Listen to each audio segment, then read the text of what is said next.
Now you guys got the timing. Welcome into the pilot. Oh, I did it too early. Never mind. Welcome into the pilot episode of the Good Call podcast. I'm one of your hosts, Ryan Mitchell. Alongside of me, Ethan Poto, Henry, Sam Keithley. And the reason why we're doing that is because of the logo. If you look at our logo, that's why we're doing that. We got a really fun show planned for you guys. Let's start it off with last week, just 9 days ago, Indiana won the national championship. Big news for the Hoosiers. I mean, come on. Yeah, we're a week removed, but it still feels like... It still doesn't feel real. Unreal. Yeah. It's kind of lingering on campus. Just the buzz, even with all the snow and classes getting canceled, it's crazy. It's unreal. Movie-like season. It seems like Indiana University is kind of the hub of college sports right now. Yeah, it's the place to be, for sure. The everything school. We picked a good school. We picked a great school. We go here. We go here, exactly. We saw the football team at the basketball game, a couple players last night, along with Kurt Signetti, and you can just tell the fans are gathering just for this football team. It's just the biggest support we've ever seen for this team. Really fun to see, and next year I think it's not even a rebuild, it's a reload, even when we're losing all those guys. Yeah, I saw a lot of people's stories saying I'm so glad I went here after looking at their stories and everything. I thought that was cool. Yeah. A lot of the Gill stories, so just kind of fun to see. So literally. It was funny at the basketball game last night. Whenever Signetti would stand up, everybody else would stand up and start clapping. Yep. You just walk your way. You had to stand up. It's like the aura he had. Yeah. I didn't feel comfortable sitting down when he was in the building. You have to pay respect. If he's in there, you have to stay seated. When he left, IU started playing bad too, and then he comes back in the second half. We get our mojo back, and I don't know. I think Sig might have to go to every single game now. So I'd be okay with that. I like Sig, and I feel like I see his face everywhere now. I like him too. And everywhere you go, I just see his face on shirts, and it's engraved in my head, and I like his face, so I think it's okay. Good face. Kirkwood after the game was very insanity. Fun. The first word that comes to mind is anarchy, but it's not anarchy. It's bliss. I say bliss. Basketball. First word that comes to mind is bliss. That's where I want to be. Is just a place like that after a big win like that. I think that was so cool. Yeah. That was the coolest thing ever. At all. Did you guys get down to Kirkwood? No. You didn't? No. That's why it was bliss. It's because I wasn't there. Because you weren't there. Yeah. You have to bear through the cold. Yeah, I got to see it through little screens. I mean, the first 30 minutes wasn't very cold, though. Just because the adrenaline, we were national champions, everyone's jumping around. Yeah. I mean, guys are in the road, sprinting around, climbing screaming. Yeah. Some dude tried to climb sample gates, but cops stopped him. But so cool. Yeah. Yeah, I saw a VHR video of what it looked like out there, and that's generally the only thing I could think of was how much it looked like old school when teams win and everything just starts climbing on stuff. I feel like that's so vintage in my opinion, but the fact that they all did that was so cool. It's we were a part of something that was it's supposed to be vintage. I think that's cool. Basketball pregame intros, they got the students on Kirkwood in '87 after they won. I mean, that's going to be us. Yeah, exactly. It's crazy. Yeah. And now we get to grow up and tell our kids and tell our wives. They can never take this from us. Yeah, they can't take it. It's in my brain now. So just the fact that we were here while it happened. I know. That's the craziest part. Blows my mind. Didn't IU cheat though? We did. We did. They did. The elephant in the room. We did cheat. I heard that the balls were deflated. I think it was worse than that. I think it's just it's in the cloud. Stay off the cloud, man. Yeah. I mean, it's confirmed on Twitter. I mean, fire Sig. Yeah. Fire Sig. Put a fire to Sig, and then it is a cigarette. All right, man. Just saying. Ooh. If you guys think about it. Well, you know what's better than football is golf. So yes. I think we should talk a little bit about the PGA because I, for one, am a big fan of golf, and I know that was a fun little American Express tournament that just happened. So you guys want to touch on that a little bit? Scotty Scheffler's inevitable. Blades Brown. Yeah. The future. And I know I kind of mentioned this yesterday, but yeah, Scotty Scheffler sucks. I really don't like his playing style. I don't like the way that he looks. I don't like the way he walks. But other than that, I think he's got a few victories under his belt. But we can move on he's from got a him. few. He's got 20 now after the Amex. Yeah. Which I'm only joking. I think Scotty's one of the better ones, but he's definitely a lot of fun to watch. He's definitely got like every skill. My dad and I always talk about when it comes to golf. He's like, golf is such a cool pro sport because you can't just be good at one thing. You have to be good at everything to be that high of a level. So Scotty like masters everything. Like you can tell when Scotty is putting well, he's gonna win. When he's putting average, he's right around with the field. When he's putting bad, that's when people have a chance. I feel like, and I feel like I that's. think if he's putting average, he's still gonna win. If he's putting bad, he can still win. He might not win. Yeah. That's how good his ball striking and driving is, and it's amazing. It was just another example of that this week at the Amex. I know Henry mentioned Blades Brown, who was in the final pairing with Scotty and Siwoo Kim, who was also up there at the top, but. Yeah, golf it's really rising right now. I think it's been in the headlines a lot with the live guys kind of coming back. We saw Brooks, he's making his first start back on the PGA Tour this week at Torrey Pines, and Patrick Reed, that was announced guy today, which there was speculation. Speaking of cheating, anyway, continue. But yeah, there was speculation, and we see Patrick Reed, he flips today, and it's official. So golf's kind of. It's not going to be their dominating headline right now until you get towards Masters Week and get towards the majors. But when you're in January and early February and golf is this much in the headlines, I think that just shows what the interest in the game is like and how it's just been steadily increasing over the years. And I think that's awesome to see. Yeah, I agree. I think everyone should be thinking about golf most of the part of the day, and I think that their day would be better. I think their day would be better, and I think they'd do better things if that was the case. I agree. Cool. Yeah. All right. Well, big news on campus. Big win for the Hoosiers last night. Well, before we get into that, do you have a list that we got to get into? Let's rank these 5 golfers. I don't want to do that. Yeah. All right, let's just. I don't like It's games. too You hate hard. games, right? Yeah, I don't like games. Okay, rank these 5 golfers 1 through 5. You don't know who's coming next. You're bleeding, bro. I'm sorry. Brooks Koepka. And this is current, like if you had to win a tournament right now. Not all time, current. Win a tournament this weekend. Brooks Koepka. The aforementioned. 3. Legacy-wise, I think he's higher, but he's been on live for 2 years now. It's more 3 or 4. 21 I think, since yeah. 21. Yeah. Wow, that's been a while, but you haven't seen him perform as well in the majors, and I think there's going to be some better guys here. I'm going to go 3. I'm gonna go 3 as well. So Poto give me a face after I said that. Yeah, I would have gone looked 3, but really because scared. Sam said that, I'm going to go 2 because I'm never going to say the same thing as Sam. So you were going to say the same thing, but you made that face? Yeah, I just don't like it when it comes out of your mouth. Okay, can we get the next name, please? Will Zalatoris. Oh. I'll go Willie Z. He's been hurt just about every year for the past 3 years, it seems like. Yep. Yeah, I can't seem to get past He it. played this week, though, or I guess last week at the Amex, but he's definitely behind Brooks, I think, right now. I'll go. Oh, for sure. I'm going to go 5. I think there are going to be some good names. Yeah, I like Willie Z. I like his personality, but since you went with 5, I'll go with 4.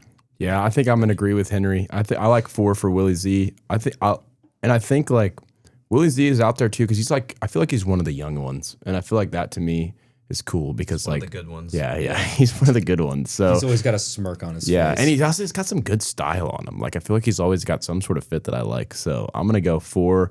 4. Oh, dude. Exactly. There you go. I get it. Golf. Xander Schauffele. 2. Yeah, I was thinking 2. I know we might have to brace for Scotty, which I don't know if he's going to be in this list. I have 3 and 5 taken. I'm going to go 2 as well. Was it in 24 he won the 2 majors? Yep. Yeah. Yeah. Yeah. Struggled a little bit last year. The but Open and PGA Championship? Yeah, he won at think- Valhalla at the Yeah, PGA, and then Valhalla. he won the British Open. British Open. I could go 1 or I could go 3, and those are really my options. So I think because of that, I think you're going to sneak someone in who's really, really good. So, but now that you're looking, I'm going to go 1 because I don't think there's anyone better than that. Okay. Whoa. Let's move on to Wyndham Clark. Oh. I have 2. I have 1 and 4 left, I think. I have to go 4. I like him ahead of Zalatoris, right behind Brooks. I think my ranking's going pretty good. 4. Yeah, I think I have to go with 5. It's either 2 or 5. He's not better than Brooks. So yeah, you got to go with 5th. Yeah, I'm going 3 this many. For no reason, he's like one of my favorites on the tour. I don't know why. He's got a good story. I love his move. I love his name. Major champion as well. Last one, Scotty Scheffler. 1. Let's go. I saved it for a reason. Poto, you're screwed, buddy. Wait, no, wait. I still have 1, not 2. So yeah, Scotty. 5. You got scared. Oh no. Well, Well, I did say I didn't like Sounded Scotty, crazy. so like I don't like games anyway. So next. I think Move on. That was stupid. Number 1, though, I anyways. think that's a universal number 1. Other Yeah, than definitely. Poto, I think he's really low on Scotty for some reason. He is awful. And he got arrested, by the way, if you didn't Yeah, see. terrible. So why would they arrest someone good? Exactly. That happened just Do you have recently. Xander at 1? Yeah. He got arrested the week Xander won, so that's why you have I that. think you're right. Wow. Yeah, I'm just right. Okay. Why do you think he got bailed out? You. Xander. Xander. That's He how wins. nice. Yeah, he is. exactly. That's how nice and worthy of number 1 spot he is. Okay. I didn't know that. Anyway, like I started mentioning before, Henry rudely interrupted me and wanted to play a stupid game that's not even worth anything. Yeah. Big news on the campus because IU beat the Purdue last night. The Purdue. They beat They the did. Purdue. They beat the Fighting Purdue. Purdues. They did. Yes, exactly. I don't like their mascot, so I just choose to call them the Purdue. I like it, yeah. But Purdue. Exactly. Well, let's touch a little bit on the game. I know you guys were there. Yeah, fantastic game. I watched fantastic it. environment. Yeah. That's probably the Great. best environment I've been a part of so far at Assembly Hall. Easily. From pregame all the way to the end. I mean, the football team was there. They had a cool video of Signetti the in national the championship. building. Yeah, and Signetti was there. Yeah. Where did he sit? I'm just curious. Like, Courtside across from the IU bench. He was on the student section. Yeah, across that. Yeah. so the student section were like looking down on him. That's Yeah, so you could cool. see his face from the students. It was awesome. Whoa. Couldn't stop looking at him. That's so cool. Yeah, he's got a good standing. face. Yeah, just standing looking at him. Great face. But about the game, I was a little shocked. We were out rebounding Purdue at half. Yeah. And as mentioned yesterday, I'm like, if we can just keep it within 10, if they're not out rebounding us by more than 10, both offensively and defensively, I think we have a chance. And we definitely did that. We rebounded very well. We limited Smith in the first half very well. Enright was in the first half. Enright was denying every passing lane. He was just looking at him straight up, forcing him or Purdue to make a back cut. He was just locking him down all first half. So that was really great to see. Yeah, the rebounding we talked about just together yesterday. We thought we would get blown out and just you have to limit that. But Tucker, Enright, the guards coming up and helping. Reed Bailey, who was the big who had most of the playing time. Reed Bailey. He didn't have a whole lot of rebounds, but that's because he was doing his job on TKR and Clough boxing out, so then the guards could crash. One of the main things I've been impressed by DeVries, Tucker, the past 2 games is his rebounding. He's had back-to-back games with 10, I think. Had that at Rutgers and then does it again tonight. And, being that stretch 4, little undersized, but if you can just everyone put a body on another body, team rebounding is something you can really take advantage of when you're facing a team like Purdue, who has 7-foot Clough, 6'10" TKR, and Daniel Jacobson coming off the bench at like 7'3". So I think the team rebounding is kind of what helped us there. But I mean, I thought before the game, shot making, as simple as that is, that was what's gonna be IU's key. Wilkerson and DeVries just hitting shots, getting open looks, and DeVries didn't have as many open looks as I thought they would try to get him. I think he only made 3 threes, which you'll take. That's not only, it's but Dorn also has been the biggest X factor of the whole year, I think, for IU. And the biggest step moving forward is seeing if you can get that third guy who's now starting to be able to contribute offensively. And he did that again. He's just been incredibly gifted shot making this season, which I did not expect coming from Elon, but he did it again with 18 points last night. I think the thing that impressed me the most about the game is how IU's defense made people like Clough and Lawyer, I don't want to say non-factors in the game, but they were definitely not as prevalent as I thought they were going to be. Yeah, certainly Clough. It was TKR kind of the bulk down of the points. stretch. Yeah, they were way better with TKR. The second at half, 5. they're pretty much just running Braden Smith, take it up, run a pick and roll to TKR every play. And I mean, it worked because they're two of the best players in the country. You know, it's unguardable. Yeah, you rescreen that. You go over that first screen.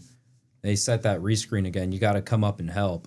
It's unguardable, and they're two of the best in the country. Braden Smith is so good. Yeah. I mean, after that first half, you knew in his senior year at Assembly Hall he was going to come out with some fire. I thought Lawyer would have a bigger second half just because that's his senior year. Now, all seniors on Purdue are not guaranteed a winning record against IU. Yeah. So that's something That's that good will news. definitely be frustrating for them. But X's and O's aside, I feel like IU was just the tougher team all around. Yeah. You mentioned DeVries rebounding. I think everywhere. After Iowa especially, I don't know if they've changed anything in practice or mentally if they went back to the basics, but we've been the tougher team in every matchup. Like, you go to the rack against Rutgers and you out-tough them there. First win there since 2018. I mean, how many times can you say you out-toughed Rutgers, especially on their home floor? Like, even last night at Michigan, or they played Michigan State. They went to overtime, I think. I'd say that's a result. Against a Tom Izzo team. So I think that's a result of like a week and a half of really difficult practices because IU had a stretch before these 2 wins of 4 straight losses, and they were all against like top 10-ish, or 3 of them were against top 10, fringe top 10 teams, and Michigan State, Michigan, Iowa was in there too, and Nebraska is the other one. But I think probably a result of that is just DeVries was getting at the guys in practice. Having a little losing streak like that in college is definitely tough to get around because, you're traveling, you're going to class. It's just tough to manage, and I think that's one thing you can control is your effort, and we saw that last night, which was really impressive. Which it surprised me how well we played because at the start it seemed like they were doubling all the bigs. They would send a double at TKR and there'd be a guy open on the cut. There was a missed rotation a couple times early on, which I was very worried about because they were getting really easy looks. But I think they changed something there early, and everything was clicking really for IU. Were you a fan of the coaching from last night? I'm just curious because previous IU coaches might not have the best reputation, so I'm just curious. I love DeVries. Yeah, I was just curious what I your think guys' he take. outcoached Painter last night, not just as a result of the winning score, but I think everything with subs, managing that. 8 guys played, which is not a lot in college basketball. You usually see 9, maybe 10. That 10th guy maybe get a couple minutes here, but of all the 8 guys who played, there was legitimate contributions from every one of them. Like Trent Sisley, he's the guy who played the least. He only had 3 or 4 minutes, but he had those really clutch free throws there. I wouldn't know, they're maybe not clutch, but it was the final 6 minutes probably where he knocked down 2 of those free throws on that inbounds play where he got fouled. And, all those guys, Reed Bailey off the bench, who everyone's around the fan base has been pretty critical of Reed Bailey. And I think he's just kind of put in a tough situation because he's not necessarily a guy who should be getting that many minutes at the 5 in the Big Ten, being in that main role behind. Well, he's off the bench, but I thought he did fantastic. Maybe if you look at the stat sheet, you wouldn't be that impressed with a big getting 2 rebounds, but he immediately put a body on Clough to get a box out when he got put in, and then ran down the floor. He scored a couple points, and I thought he did a great job on the ball screen defense. Yes. Either when they're hedging or if they're in drop, everyone kind of stayed on their man with Smith and TKR. And you mentioned how deadly that can be, but everyone kind of just did their part. Josiah Miles knocked a huge 3. Yeah. He made some free throws. So I love what DeVries did last night, and I think a lot of people might have jumped on the train of what's going on with this IU team. We're 4 straight losses. He didn't really pick up that critical win yet, and he did last night. So I was really happy to see him get that first real big-time win against Purdue.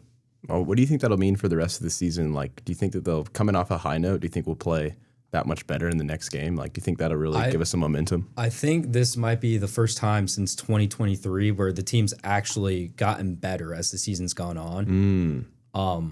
I mean, those Archie years, we'd be 12-2, and then we go on a 13-game losing streak like that year with Romeo, just because you have to play real competition in the Big Ten. But, I mean, I can't think of a team that's actually gotten better as the season's gone on since Shafino's year, where Xavier Johnson got 22, hurt. 23. 15-16, that team, they went to Maui. They were really bad. They got better. James Blackman Jr. got hurt. They reassessed, went on to win the Big Ten. But yeah, I feel like this team might actually get better as the season goes on. So a huge win. I'm not gonna say you had to have it because there's no must-win games in January, but this is as close to must-win as you can get in January, especially against a rival. Preseason number 1. I mean, things would have looked kind of bleak if you're heading into February without that resume building win, because we didn't really have much of that. A couple Big Ten wins, but getting a quad 1 win at home against Purdue, against your rival, I don't know how that'll affect the way they play moving on, but you need to pick up these wins to build your resume for the tournament, because we all know how the selection committee can be. Last year getting left out for North Carolina, and DeVries was also a bigger. Yes, that was a bigger snub. People were saying like IU was snubbed.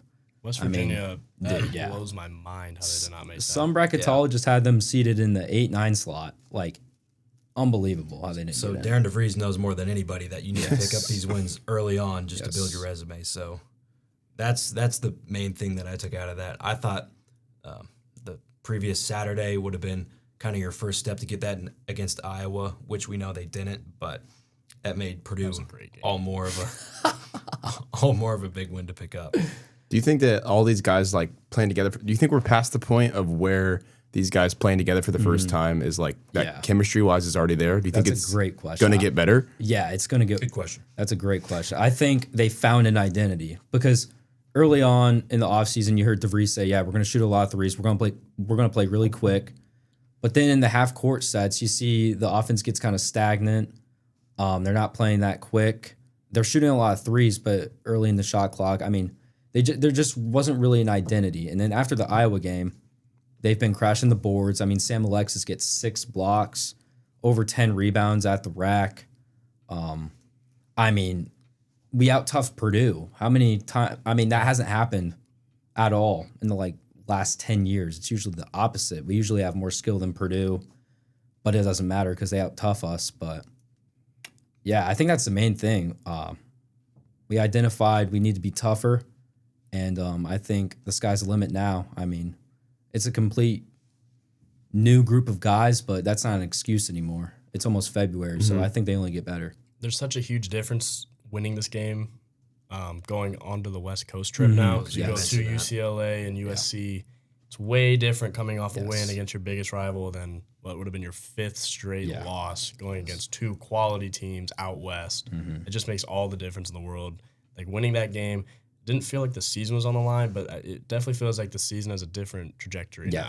Picked up some momentum. Yeah. And there's some positivity now in the fan base. Like, you saw the entire team get behind IU football, and there was no negativity. I mean, obviously, we're not losing. It's hard to be negative. Yeah. But they just came across as really a good group of guys. They were not arrogant at all. They were involved in the community. And even DeVries, after the game, he thanked the crowd. That's the first thing he did. Players are high-fiving fans. He thanked the crowd, like I said. And, I mean, this team is kind of likable. So you got the fans on their side. It's a positive energy now. IU basketball has a tendency to get pretty negative. So the fans, that is, but yeah, I know that a lot of the fans are they need to have something to cling on to after the football season. Like, I know a lot of people who are aren't that into sports, and they're like, oh my gosh, I can be into a sport now. So that they were all invested in football, and now it's over. Now they're like, now what? And I feel like last night's win is a good way for them to be like, okay, IU basketball, let's go. So now they can start backing us there. So that's sick. Yeah, it used to be watching the football team. Yeah. You're just waiting to get basketball. Yeah. You finish with football. Why not both? You get to watch basketball now, and hopefully it's a good finish to the season. But at the game last night, talking to Andrew, he was like, "This is what I've been like waiting for. This energy at Assembly Hall. Both years I've been here, I've been waiting for this kind of energy, these kind of crowd pops. Just like the Assembly Hall that we all know years ago. Now with like, it feels like the program's like rejuvenated after that. Like, the energy was insane. Like the decibels got up to like 110 at one point. Whoa. It was insane. And that's really the first legit sellout we've seen in the DeVries era, because a lot of the attention, like you said, was on football, and you were seeing that kind of in the attendance at Assembly Hall. And without a doubt, Purdue's going to sell out at Assembly Hall, and just getting that win, like you said, the crowd pops were awesome. Josiah Miles' three was kind of that was really loud. And Purdue calls timeout after. Nick Dorn had a couple where he just charged up the crowd. I think it's kind of funny how much of a crowd favorite Nick Dorn has become just over the last 2 weeks, because he's a guy who started the season injured, and you didn't really know what you're going to get out of him. At first, I thought, let's get this guy healthy. He can be a good depth piece, because it's hard to know about these mid-major guys who come in and transfer, but he's come in and been He started last night. Our third best player, and really a crowd favorite, because a lot of people share that sentiment where you don't know what you're going to get, and now we know that he's a legit impact player. He's going to be this team's third or fourth best scorer when Connerway gets back. I think Connerway's a good piece to add to this offense, just a little bit something different. But, yeah, this team's really starting to shape up, and we know what we're getting out of them, which is awesome to see. And I know Henry kind of said this at the beginning, and watching the broadcast live last night, the call at the end of the game was like, Bloomington is just a place to be right now for college sports. So it's cool that we're kind of at the center, but I'm excited that, everyone's eyes are on us, and I hope that kind of translates to us doing something special. You know what I mean? Maybe Let's two make different a run in the tournament. Exactly. And on that note, we're where we need to be. So I think with that, we better get out there. Yeah. So Bloomington's the place to be. Yeah. Well, thank you guys very much for tuning in, and this has been Good Call Podcast. So See you next week. we'll see you guys next week. Let's go to Buffalo's.